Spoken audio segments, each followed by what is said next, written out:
Anche la Regione del Veneto si costituirà parte civile nel maxi processo contro la camorra, ma prima attraverso la propria avvocatura vaglierà ogni singolo capo di imputazione, ogni singola posizione. Dietro quindi alla mancata costituzione nel primo giorno di udienza preliminare da parte di Palazzo Balbi c'è una strategia, quella di indirizzare le proprie energie processuali nei confronti dei soggetti che maggiormente hanno provocato un danno d'immagine e istituzionale alla città di Eraclea e all'intera costa, da Caorle a Jesolo. Questo vale anche nei confronti dell'ex sindaco eracleense Mirko Mestre, che ha chiesto il giudizio immediato. E che sia il tempo della strategia processuale lo affermano anche i tanti legali che hanno affollato l'aula bunker di Mestre, dove non si assisteva a scene del genere dai tempi di Felicetto Maniero. 76 gli indagati da Eraclea, Venezia, Caserta, ma anche da Padova e Treviso. Che la situazione sia fluida lo confermano gli stessi difensori, in questo caso l'avvocato Jacopo Stefani, legale di Giacomo Fabozzi, una delle posizioni più delicate.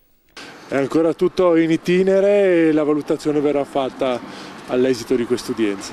Altrettanto delicata la posizione del sandonatese Samuele Faè, accusato di concorso. Adesso valutiamo qual è la posizione del GUP anche rispetto alle indagini ulteriori di cui è stata depositata documentazione solo venerdì, dopodiché valuteremo. Ma c'è anche chi ha già le idee chiare, come nel caso dell'avvocato Enrico Tognetti, che difende un italiano e due stranieri, accusati anche di cessione di armi e droga, entrambi al momento irreperibili. Non ci saranno richieste di vita alternativi per nessuno dei tre assistiti. Per quanto riguarda il soggetto italiano, penso che potrà essere chiarita la sua posizione.